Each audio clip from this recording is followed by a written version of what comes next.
Y'all see my car over there? Right there. Yeah. Yeah. What's going on? It's Anton from AntonDaniels.com. I appreciate you guys for continuing to rock with me.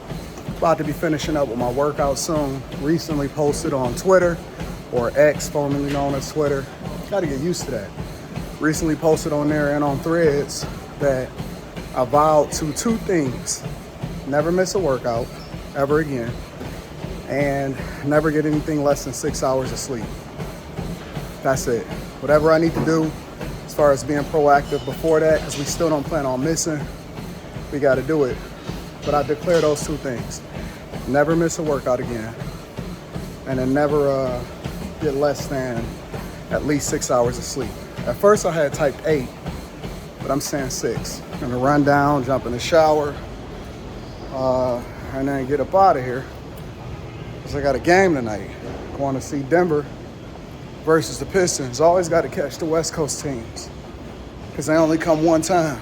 So looking forward to that. But in addition to that, the culture is still trash. When y'all gonna admit that I'm right? I'm about to start doing a compilation of my different takes that I've had a year ago, 6 months ago, 2 years ago.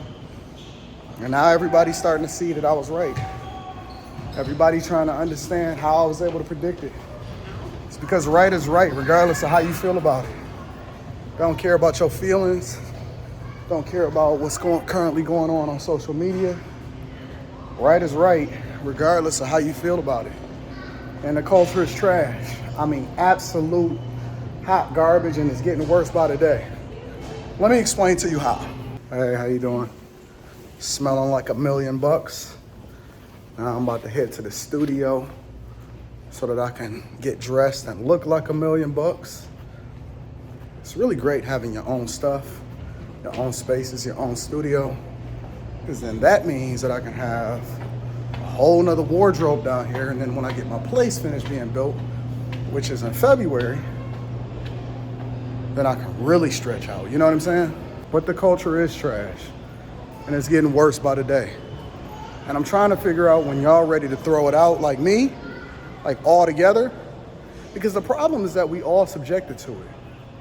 It's not like you can just be here alone, right? Culture affects and influences everything. And so, for example, a lot of people will say, well, that's not all black culture. It's also this, it's also that. No, it's not. You can't include the past as a part of the culture unless the current version of it implements what's in the past. The culture is whatever is currently in flight and happening as of today. Culture is not what you want to make it. You got it mixed up. You thinking history. History is what you're referring to. That's when the people of yesteryear, and people actually had pride, and they dressed up when they went to baseball games, and they were discriminated against, but they held a sense of pride. Look at how beautiful that car is. Discriminated against, but they held a sense of pride within themselves, meaning that they valued and held each other accountable. And you couldn't just come out looking any old kind of way. You actually had to participate in the success of others. And then at some point, we were introduced to a lot of the things that allow for us to continue to be toxic, such as, for example, rap music. Rap music and rap culture and everything surrounding it has been one of the worst things. I'm gonna say it again. And I'm not even absolved from loving it and to some extent supporting it, because it's like an addiction. Like music and the things that you have in your ears is like an addiction, right? And so you try to modify what you listen to, but somewhere along the lines, there's always some sense of culture that gets input within you, depending on what it is that you're taking in on a regular basis, right? So if we listening to Sexyy Red every day, and I know City Girls just recently dropped an album that probably flopped or something like that, then that's the thing that we taking in, then that's the thing that you start to teach your children, because that becomes a part of your social norm. There was a young girl that just dropped and went viral on TikTok and Instagram and now on YouTube and all of that stuff, right? And I did a review of her video earlier today, and I think her name was Sexyy, right? And she was talking about she's a 22-year-old and she tries to go in and be an influence for these 5-year-olds that she have to teach, and she teaches ballet. And 5-year-olds are quoting, they want to listen to Pound Town and Sexyy.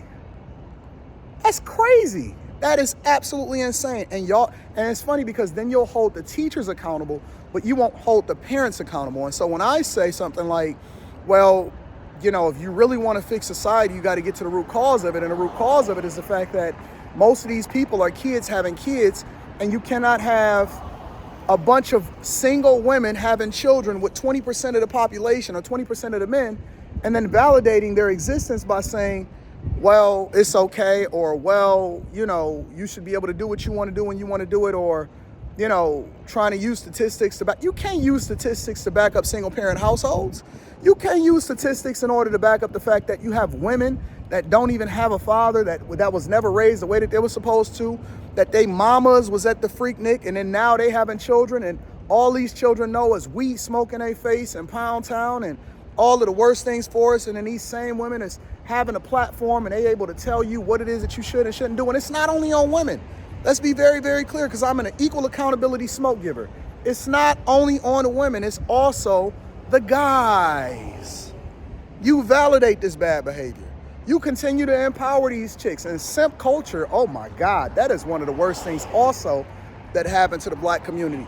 That's why I hold these OGs accountable, and they say happy wife, happy life. And I say, y'all failed us. And then they get mad because I call them out on what it is. And again, it's not every last one of them, but the overwhelming majority of the OGs failed us in that they told us happy wife, happy life, and they led us down a pathway to destruction. And even though they had all of the opportunity in the world, they fumbled. They fumbled their family, they fumbled the bag, they fumbled everything, and they did the thing that was the worst for us. And so we have to have a reckoning. You cannot remix it. You can't revise it. You can't make it different. You can't try to fit a square peg into a round hole and try to modify it and make it something that it's not. The whole culture is trash. I said it before. All of y'all got mad. Y'all thought that y'all was going to cancel me, but good luck with that. Because it's a large majority of people that understand and they agree with me, even if they in the culture themselves. They are part of it. They understand it is trash. Nobody wants to be raised and have the same values that you was raised with. If you was raised in a hood or you was raised in a trash environment, why would you want that for your kids? It's almost like how rap music has changed from, and this wasn't right either. The drug dealers was talking about how it is that they were serving the fiends, and the pimps was talking about the women, and now they talking about getting pimped and being the drug users. It's the same thing when it comes to our culture and the children, right? You used to want a better thing for your children. Now you want your children to be just like you when you was trash. You know your life is trash, or you try to live through your children and fix your issues and all of that. That's not what it is. That's not what it is. We need to make an adjustment. We need to do things differently, and we gotta literally throw the whole thing away and start all the way over. So if you want to hold on to this thing, God bless. Good luck with you. But I'm continuing to divest myself against it, and it's a war. It's a war against this demonic culture that you are now subjecting your children to. And I keep telling you that the children are the ones that pay for the sins of their fathers. And so these residual effects, and you want to talk about generational wealth, that's also something that you're passing down generational. And you're going to have to be accountable for that, because you know better and you know to do better, but you won't embrace it because you're so busy fighting against something that's best for you, because you don't necessarily like the messenger instead of paying attention to the message. It's trash. It's been trash, and we should have been thrown it away. But now we're just going to get progressively worse. You see what's happening in Chicago. You see what's happening down in Miami. You see what's happening over in LA. Over in New York, forget about it. Listen, I love you. I appreciate you. We need to make some adjustments. But until you have your come to Jesus moment, this is what we're dealing with. The culture is still trash. I was still right. I love you. I appreciate you. Make sure y'all tap into the Q show tonight, because it's going to be lit. And I'm about to go to the basketball game. And then I'm going to go off and jump on the Q show later on tonight. I love you. I appreciate you. Make sure you tap into the Patreon. Link is in the description as well as pinned to the top of the chat. I'm out.